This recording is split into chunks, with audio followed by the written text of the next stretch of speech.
आइए सुनते हैं जर्मनी की लोक कथा सुनहरी हंस। एक आदमी के 3 बेटे थे। सबसे छोटे बेटे को वे डमलिंग पुकारते थे। पूरा परिवार हर वक्त उससे चिढ़ता था और उसके साथ दुर्व्यवहार करता था। एक दिन बड़े बेटे के दिमाग में आया कि वह जंगल जाकर ईंधन के लिए लकड़ी काट लाए। उसकी माँ ने उसके लिए बढ़िया खाना और शराब की एक बोतल साथ में दी, जिससे वह काम के बीच में ताज़ा हो सके। जब वह जंगल पहुंचा तो एक बूढ़े आदमी ने उसे सुप्रभात कहा और बोला, मुझे बहुत भूख और प्यास लगी है, क्या तुम अपने खाने में से थोड़ा सा मुझे दोगे? उस होशियार युवक ने कहा, तुम्हें अपना खाना और शराब दूं? जी नहीं, यह मेरे लिए भी पूरा नहीं होगा। और चला गया। उसने पेड़ काटना शुरू ही किया था कि अभी ज़्यादा देर काम नहीं किया था कि उसका वार चूक गया और उसने खुद को घायल कर लिया। उसे घर लौटना पड़ा ताकि वह घाव की मरहम पट्टी करवा सके। ये गड़बड़ी उस बूढ़े आदमी की शैतानी से हुई थी। अगली बार दूसरा बेटा काम के लिए निकला। माँ ने उसके साथ भी खाना पानी दिया। उसे भी वह बूढ़ा मिला। फिर उसने खाने पीने को मांगा। यह लड़का भी अपने को समझदार मानता था, इसीलिए बोला, जो तुम्हें दूंगा वह कम नहीं हो जाएगा, तुम अपने रास्ते जाओ। छोटे आदमी ने यह ध्यान रखा कि उसे इसका इनाम मिले। लड़के ने अगला वार जो पेड़ पर किया वह उसकी टांग पर लगा। उसे भी घर लौटना पड़ा।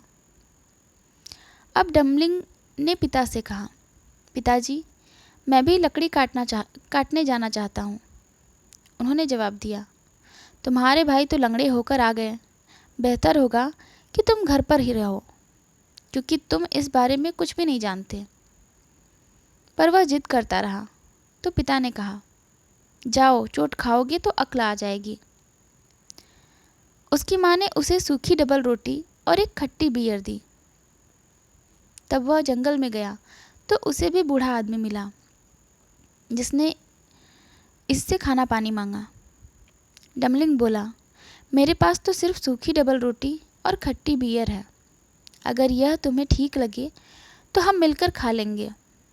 वे बैठे। जब लड़के ने खाना निकाला तो सूखी डबल रोटी की जगह बढ़िया खाना और खट्टी बियर की जगह बढ़िया शराब थी। उन्होंने पेट भर खाया। जब ये निकट गए तो बूढ़े ने कहा, तुम बड़े दयालु हो, तुमने मेरे साथ सब कुछ बांटा। मैं तुम्हें वरदान देता हूँ। वहाँ एक पुराना पेड़ है, उसे काटो, उसकी जड़ों में तुम्हें कुछ मिलेगा। फिर उसने लड़के से विदा ली और चला गया। डमलिंग काम में लग गया। उसने पेड़ काटा। जब पेड़ गिरा तो जड़ के नीचे की खोखली जगह में शुद्ध सोने के पंखों वाला एक हंस मिला। लड़के ने उसे उठा लिया। वह रात बिताने के लिए एक सराय में ठहर गया। सराय के मालिक की 3 बेटियां थीं। उन्होंने जब हंस को देखा तो उसे अच्छी तरह देखने जाने को बेचैन हो उठी। वे उसका एक पंख उखाड़ना चाहती थी। सबसे बड़ी बोली, मैं उखाड़ती हूँ। वह उसके घूमने का इंतज़ार करती रही। फिर हंस को उसके पंखों से पकड़ लिया, पर जब हाथ हटाने की कोशिश करने लगी तो ताज्जुब में पड़ गई, क्योंकि वह तो जैसे पंखों से चिपक ही गई। तभी दूसरी बहन आई। वह भी एक पंख लेना चाहती थी, पर जैसे ही उसने अपनी बहन को छुआ वह भी उससे चिपक गई। तीसरी आई। वह भी पंख लेना चाहती थी, पर दोनों बहनें चिल्लाईं, दूर रहो, भगवान के लिए दूर रहो। उसकी समझ में नहीं आया कि वो दोनों क्या कहना चाह रही हैं। उसने सोचा, अगर ये दोनों यहाँ हैं तो मैं भी यहीं जाती हूँ, और वह उधर ही चली गई। पर बहनों को छूने की देर थी कि वह भी हंस के साथ वैसे ही चिपक गई जैसे उसकी बहनें चिपकी थीं। वे सारी रात हंस के साथ रहीं। अगले सुबह डम्बलिंग ने हंस को बगल में दबाया और चल दिया। वे तीनों बहनें हंस के साथ चिपकी थीं, पर उसने ध्यान ही नहीं दिया। वह जहाँ जाता, जितनी तेज जाता, उन्हें भी जाना पड़ता, चाहे वे चाहें या नहीं, क्योंकि वे चिपकी थीं।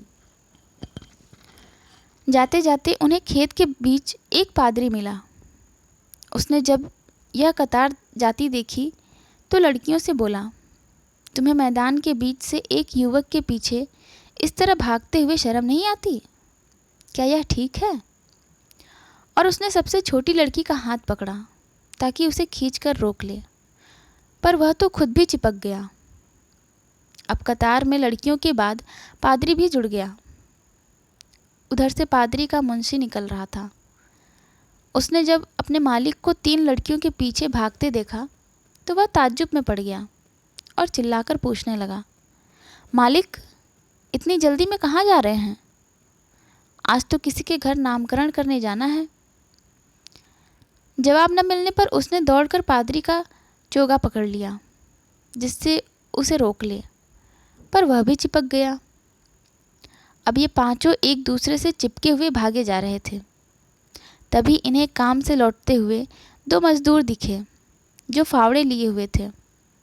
पादरी चिल्लाया, मुझे छुड़ा दो, पर छूने की देर थी कि वो दोनों भी चिपक गए। अब ये सातों डम्बलिंग और उसके हंस के पीछे दौड़ रहे थे। आखिर वे एक ऐसे शहर में पहुँचे जहाँ के राजा की केवल एक बेटी थी और वह भी बिल्कुल उदास हो गई थी। कोई उसे हंसा नहीं पा रहा था। यहाँ तक कि राजा ने सब तरफ यह ऐलान करवा दिया था कि जो उसे हंसा पाएगा उससे उसकी शादी कर दी जाएगी। यह बात सुनकर वह युवक अपने हंस और उसकी कतार के साथ उसके सामने गया। जैसे ही राजकुमारी ने सातों को एक दूसरे से चिपके हुए और एक दूसरे के पीछे भागते हुए देखा तो वह ऊंची आवाज़ में हंस पड़ी और देर तक हंसती रही। राजा के वचन के अनुसार डम्बलिंग और राजकुमारी की शादी हो गई। वह राजा का वारिस बना और बहुत साल तक अपनी पत्नी के साथ खुशी की ज़िंदगी जिया।